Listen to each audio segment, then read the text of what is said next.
Good day, family, and welcome to Every Nation Faith City's online service. I'm so glad you've joined us.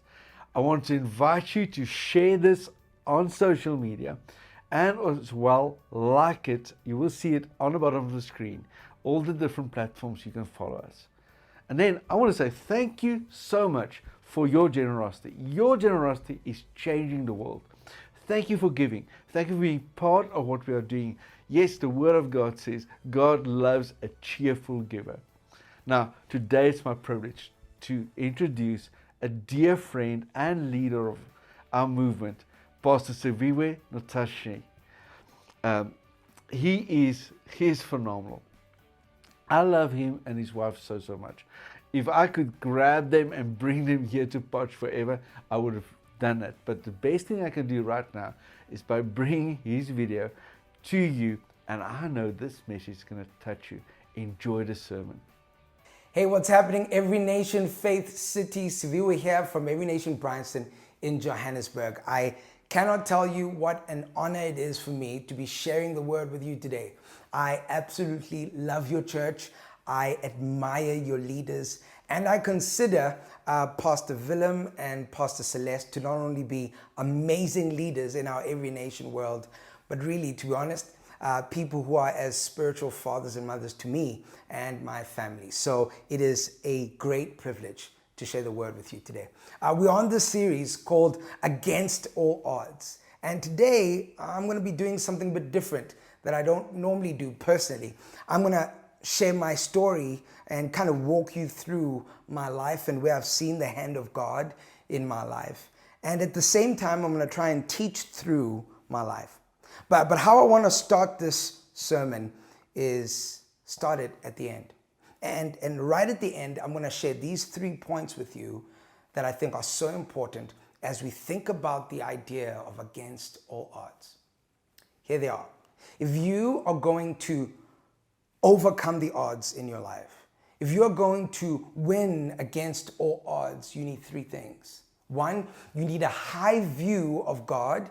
2, you need an unshakable view of self. And 3, you need a deep view of mission.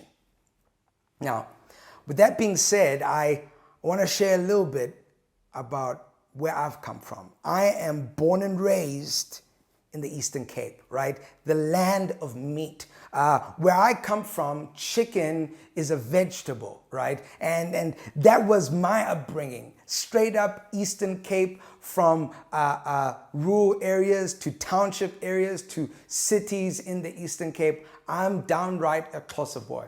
I was born to my dad, Zuzile Notshe, and my mom, Fundiswa Notshe, who had my sister first. I'm the youngest out of 2. My sister is 9 years older than me. Now that is partly because my mom really struggled to give birth, and she had many miscarriages, to the fact actually that the doctor had actually said to my mom that the chances of her having a second child was slim. But against all odds, I was born. That's why my name is Siviwe, and the word Siviwe literally means we have been heard. And so my parents had me, and the year that my parents had me was the year that my dad came into ministry for the very first time, into vocational ministry. I didn't grow up in a very wealthy family, like many, even most of you watching. During that apartheid time, my family was not a well-off family. But my parents never gave off an inkling that we were struggling financially. My mom started off as a house cleaner for different houses, right? And eventually became a nurse. My dad started off as a shepherd boy in the rurals, then became a teacher, and eventually became a minister, full-time minister. But what I learned from my parents from a very young age is this: resilience trumps talent in the long run.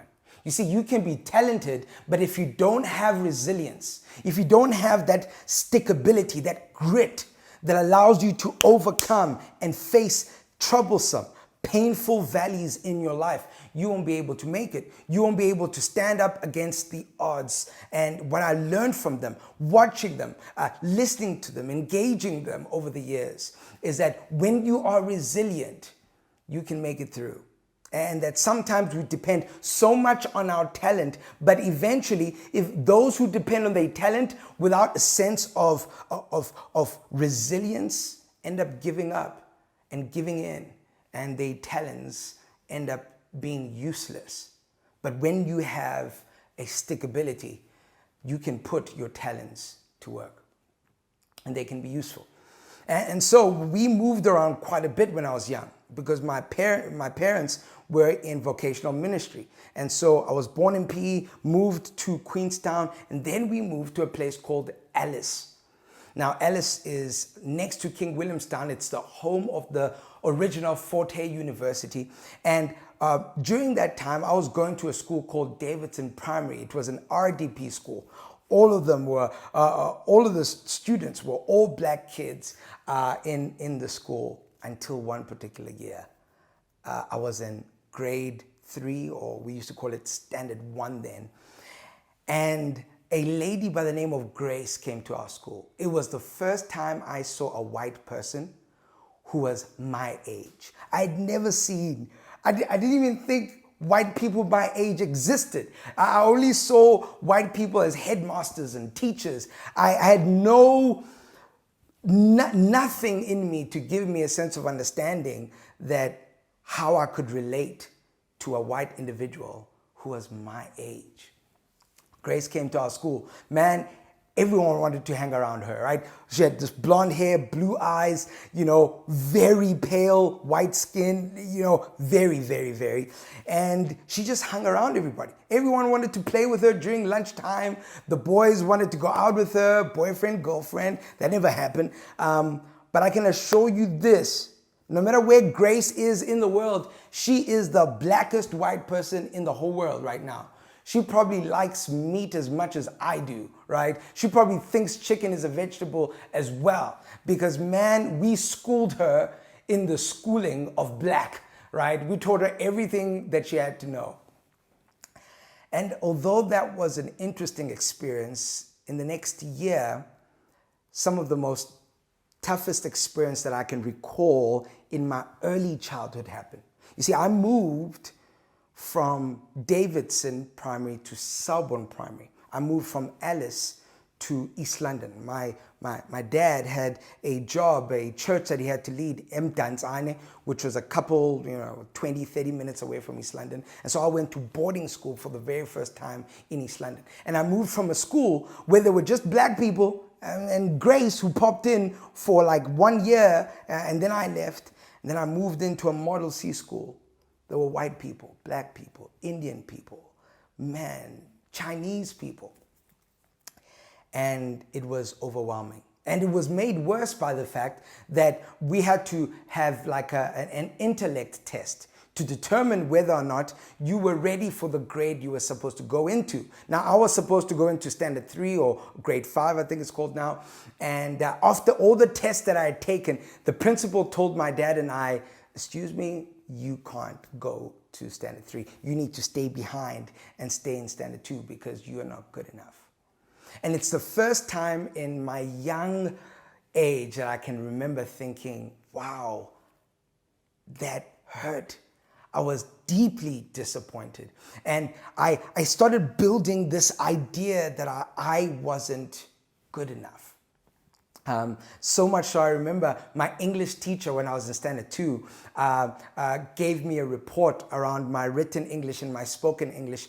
And he said, man, your English is so bad, I don't think you'll even be able to pass English. But you know what? Against all odds, when I matriculated, several years later, I matriculated with a distinction in English. How I would love to see that teacher now, pray for them and show them my report, but that's a whole nother story. But I'll have to admit this to you, that feeling of not feeling good enough impacted me for many years to come. And it was made worse because around that same time, I found out that my parents were getting a divorce. And I really thought they were getting a divorce because of me. You know, here I am. I'm the first one in my family to go to a Model C school, and it's expensive. And I thought in my mind, maybe they're having problems because of the amount of money, right, that they have to pay for me to go to school. And this idea of not being good enough started being like a virus in my soul. Later on in high school, it started playing out. In order for me to believe that I was good enough, I started hanging out with the wrong crowd. I started doing the wrong stuff.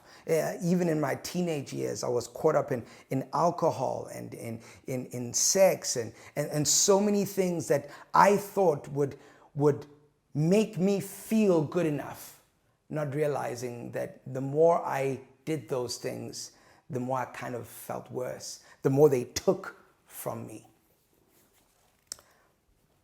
But against all odds, even in the most darkest of times, I found God. Or more theologically correct, God pursued me. God found me. And here's what I learned in those dark times. You see, you are way more than the worst thing you have ever done. And I think there's some of you watching this right now, you keep defining your life based on the mistakes of your past. And you are way more than the best things you've ever done. Because there's some of you watching who your brokenness is because you keep defining your life on the best things you've done. Both of those are wrong places from which to get your identity. Because when you do good, it goes to your head. And when you do badly, it crushes your heart, like Tim Keller says. So, against all odds, God found me as a 16-year-old kid. I remember giving my life to Jesus in a corner by the high school. My friend led me to the Lord. And all of a sudden, what I experienced as a kid who had always grown up around church, because my dad was a pastor, right? And what I realized is that all my life I had encountered religion, but I hadn't encountered Jesus. You see, when you encounter religion, you encounter these ideas of what do you need to do in order to be right and be good. But when you encounter Jesus, you encounter the one who makes all things right, who makes all things good, who makes all things beautiful in his time. That absolutely changed my life. And a year later after that, I was sitting at the back pew of a church listening to a preacher by the name of Bill Bennett preaching a sermon, and something, I didn't know what it was then, but I definitely know what it was now. Something in me told me, hey, you are going to do that for the rest of your life. That's why I'm here today. That at the back of that pew, I heard the call of God. I did not know what to do with it then, but I am so grateful that in me sticking close to Jesus, in me choosing to follow him, I began to discover not only who I was, but what I was born to do.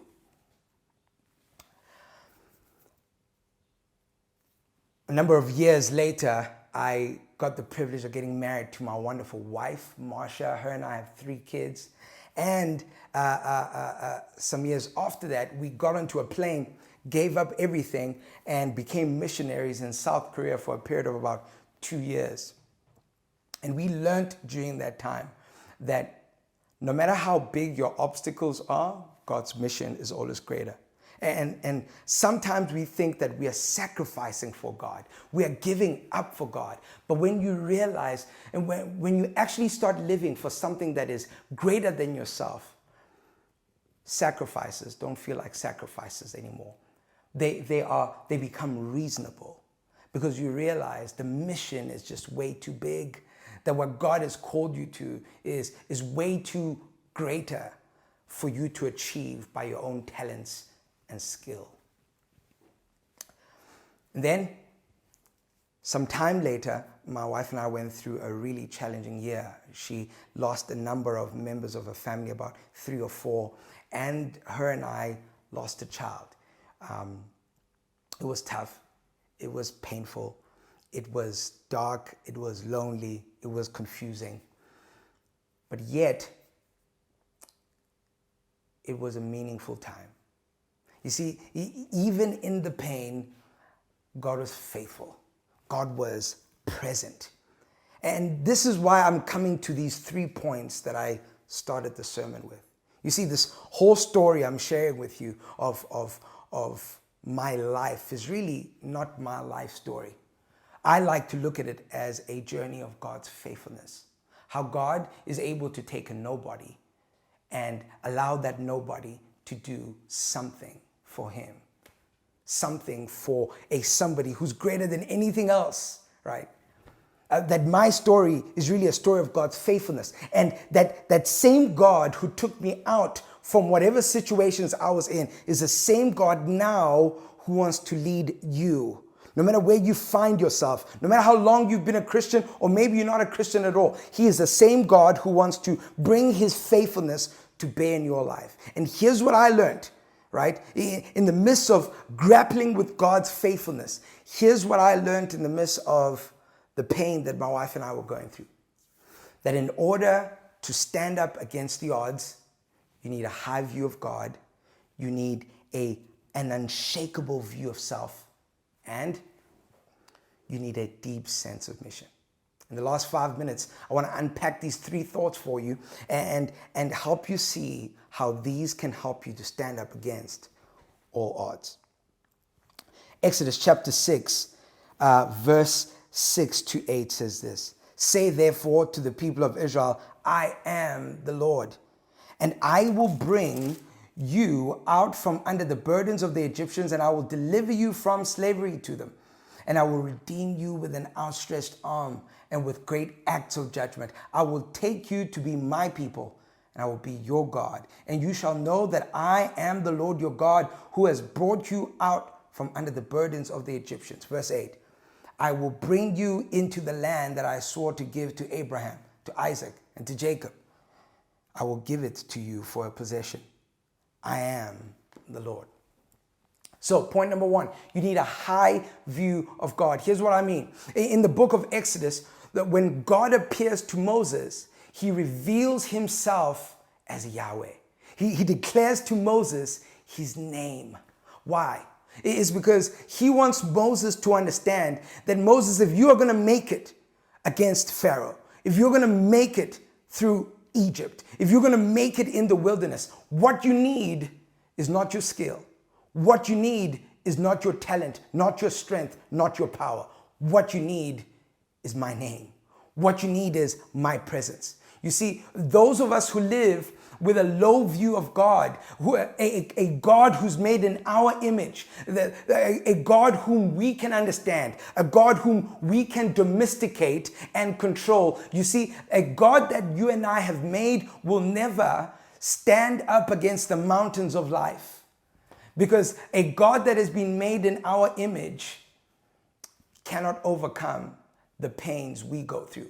But it's only when we have a high view of God, when we realize that he is Yahweh, he's the master, the owner, controller, that he is, I love the word Yahweh. It is such a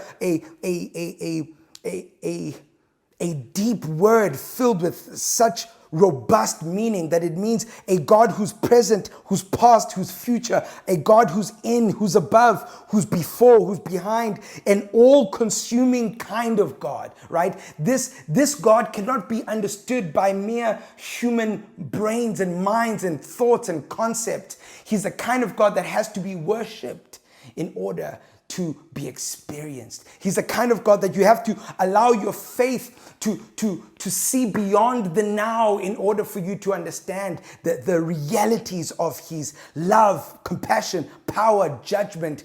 That is the kind of God that we serve. You need a God who is higher than your mountains if you're going to make it through your mountains. You need a God who's above your valleys if you're going to make it through your valleys. You need a high view of God if you're going to stand up against all odds. Secondly, you need an unshakable view of self. In this text, God doesn't just say, I am the Lord, but he also says that I will take you to be my people. What is he doing? He's allowing the Israelites' identity to be connected to his presence. right? Because what's important for the Israelites to know is that their sense of dignity and worth comes from the fact that they belong to God. Otherwise, their dignity and sense of self-worth will be defined by their past. It will be defined by their slavery, by their Egypt. But actually, our dignity is defined by the fact that you and I are made in the image of God. No matter how bad your past has been, no matter how tough your present situation is, you can stand with your head up tall. Why? Because the Bible says you are made in the image of God. Lastly, we need to have a deep sense, a deep view of mission. Here's what he says. He says, I will bring you into the land. You see, we like to think that the church has a mission.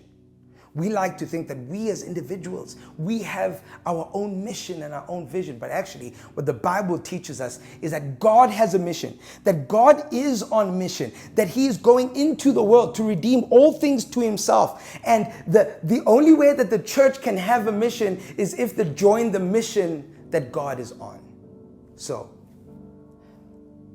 if you want to live for something bigger than yourself, join the mission that God is on. Let's continue to be a people who are planting churches, doing campus ministries, doing world missions. Let's continue to be a people who are hearing the voice of God calling us. And wherever he's calling us, we go, no matter where he's taking us. You see, because when we are on mission, we have joy. I want to end with this story as I close. My dad once told me this. He said, we as ministers during apartheid, we had a mission. We fought against apartheid. But when apartheid came to an end, we lost our mission. We lost a sense of purpose. And because we lost a sense of purpose, we lost a sense of joy. And that's why our families started crumbling, because we no longer had joy anymore. You see, the mission God has called you to is directly connected to your joy. See, your mission is not your career. Your mission is to do what God has called you and to go where God has called you for his purposes and his kingdom. So, what have I said today?